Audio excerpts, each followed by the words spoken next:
प्रयागराज जनपद के 12 तहसील क्षेत्र के अंतर्गत भू माफियाओं द्वारा किसानों की भूमि पर अवैध रूप से कब्जा व प्लाटिंग के विरोध में लगातार 13 दिन से गरीब परिवार कड़ाके की ठंड में धरने पर बैठा हुआ है।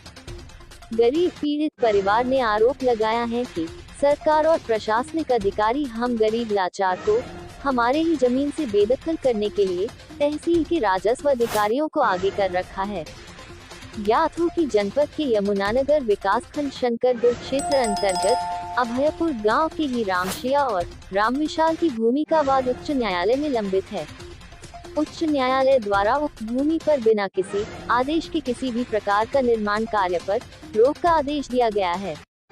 गरीब पीड़ित परिवार की माने तो मामला अभी उच्च न्यायालय में लंबित है, फिर भी तहसील प्रशासन की मिलीभगत से अवैध रूप से प्लाटिंग का कार्य किया जा रहा है, जिस पर किसान द्वारा कई बार तहसील प्रशासन से शिकायत की गई, जिस पर आज तक कोई भी कार्यवाही नहीं की गई, जिससे परेशान होकर गांव में ही धरना व प्रदर्शन शुरू कर दिया। आज 13 दिन से पीड़ित परिवार कड़ाके की ठंड में गांव पर ही धरना स्थल पर न्याय की आस लिए धरना दे रहे हैं। प्रयागराज से अजय पांडे की रिपोर्ट।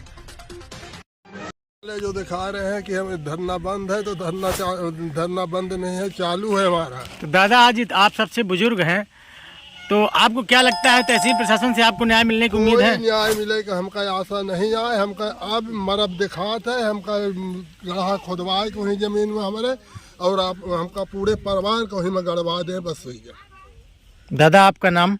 राम विशाल। कितनी बीघा जमीन का मामला है दादाजी? ये सब 24 बीघे जमीन का मामला है। ये कौन सी गांव सभा है आपकी? गांव सभा जन्मा। विपक्षी लोग कौन है जो भू माफिया हैं, या जो भी आप कह लीजिए उनको, कौन ऐसे लोग हैं जो आपके साथ इस तरह की प्रवृत्ति पे उतारू हैं? पर मुख्य है ज्ञानचंद साहू और देवराज पाठक। तो देश के प्रधानमंत्री और प्रदेश के मुख्यमंत्री जी से क्या गुहार लगाना चाहेंगे आप मीडिया के माध्यम से? अब यह हमार गुहार लगावे का मतलब हमारी है कि या तो हमार जमीन मिले, न्याय मिले, और नहीं तो हमको वहीं में दफना दें जाए, बस हुई जाए। 298 और 302 की जमीन का क्या है पूरा मामला? आप कितने भाई थे? आपकी जमीन कौन लोग बेच रहे हैं किस गलत तरीके से? हम लोग 3 भाई। ठीक, तो क्या एक भाई हमारी एक्सपायर हो गए, तो भतीजे का बेचे। तो आपकी जमीन को ही बेच दिया गया है? हाँ। कौन बेच रहे हैं आपकी जमीन? अब भतीजे के सब कुछ शामिल खाते में है। अच्छा, जमीन कौन आपकी खरीद रहा है, कौन बेच रहा है? ज्ञान साहू। अच्छा, ज्ञान साहू बेच रहे हैं। तो आपने कहीं इसकी शिकायत राजस्व विभाग में या कहीं जिम्मेदार अधिकारियों से की? हम कुछ जानते ही नहीं है सर। अच्छा, आप कुछ जानते नहीं, आपकी जमीन को बेचा जा रहा है। आपका नाम और पूरा परिचय? मेवालाल। गाँव कौन सा है? अभयपुर।